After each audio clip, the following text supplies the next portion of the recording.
Welcome, I'll be reacting to Space 1999, Season 1, Episode 18. This is not a market substitute. Please support the original. I like that they're finally showing us people just randomly fixing Alpha, because I feel like it needs it a lot. I'm sorry, what? Sauron? Oh no. Hey, come away from there.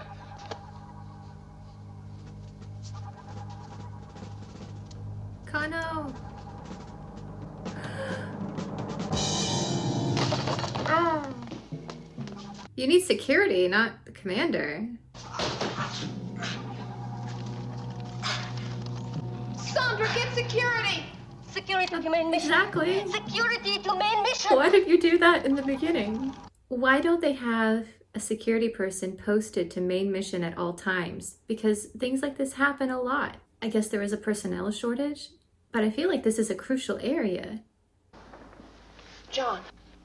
You all right? Yes. Ooh, Paul, check out all systems. here we go again. Do not resist. You are the captives of the planet Tridom. All but 4 of our Eagles are damaged. What? We're defenseless. Any contact? No response, sir. They must be receiving. What do they want? Ted Clifford wasn't transmitting classified information for nothing. That is so disturbing. Oh, this is a neat filter. From the eye's point of view. I don't think we should wait for them to make the next move. We're taking a look. That's the next move. Yeah, well, it's the wrong one, Commander. They've already killed Ted Clifford. That might have been an accident, though. They might not understand human biology. A beam of light being projected from the sphere. Switch to automatic, Alan. The glare is increasing. Could be worse. I've got their exact location. Northeast, 600 meters. We're more than halfway there. We'll go on to Carter's ship. I don't want to risk getting caught in the open. Oh my goodness. They are completely exposed here. Helena!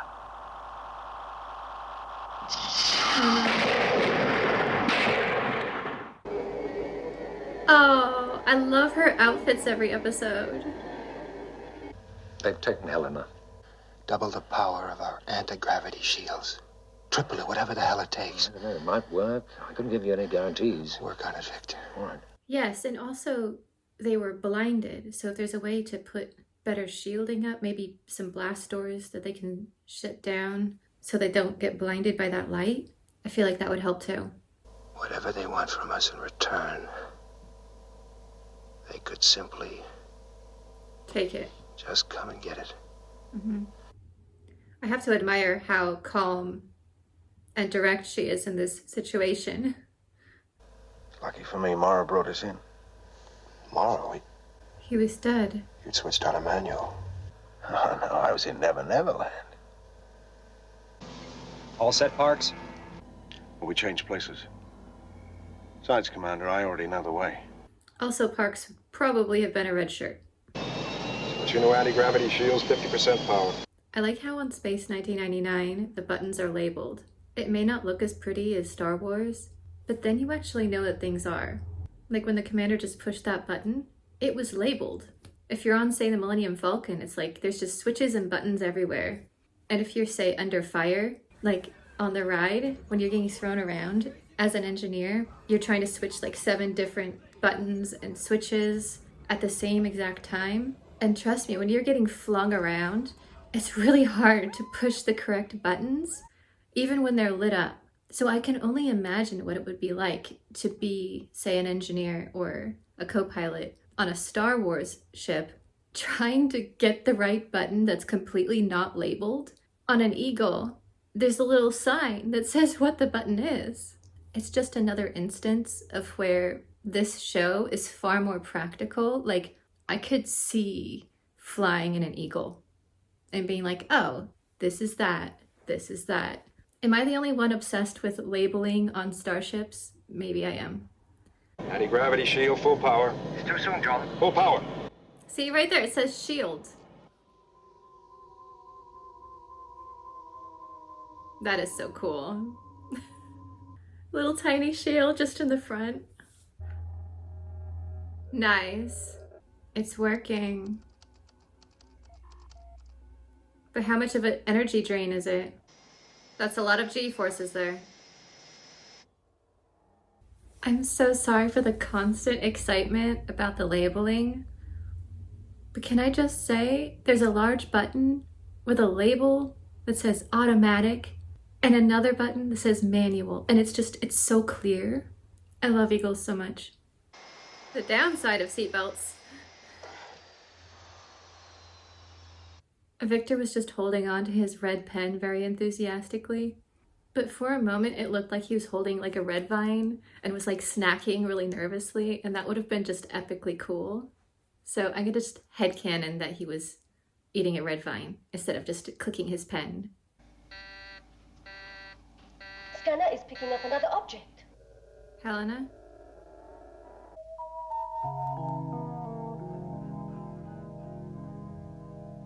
Except now she's a spy. Did you check my optic nerve? Come on, Bob, tell me. Well, I can't explain it. But from all indications, you're blind. The Tritonians might just be humanoid. But they have light-based technology.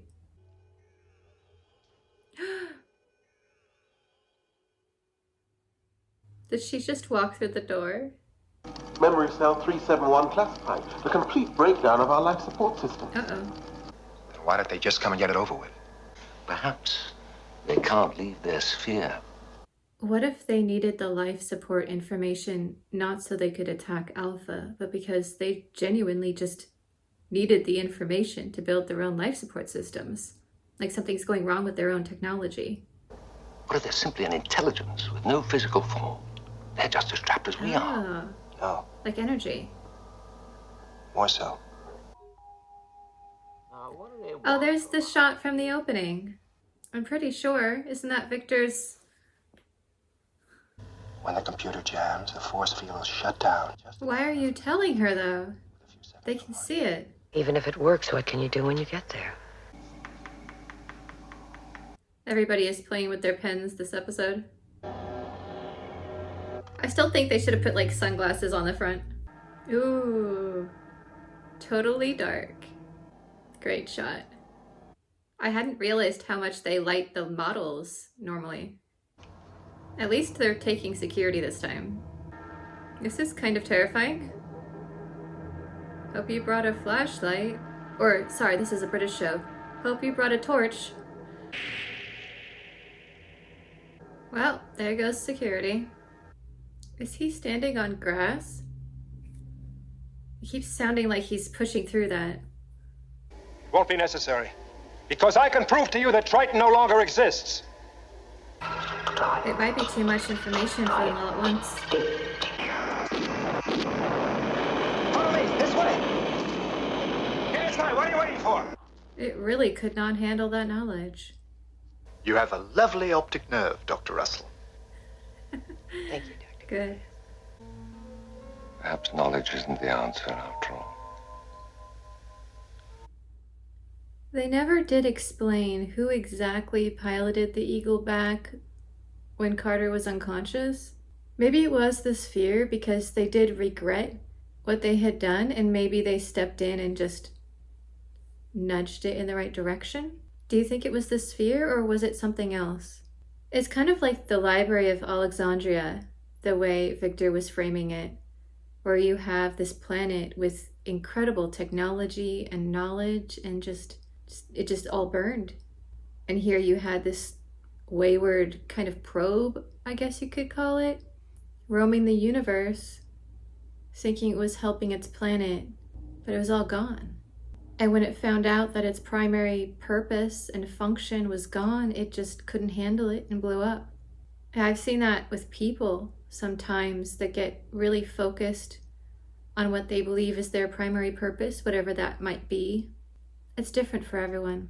It might be a spouse. I've seen that when someone passes away and it's like their whole world shatters. So I think it's easy if you become too attached to one goal or one thing as the meaning of life, that when it's taken away, like we saw here, it's catastrophic.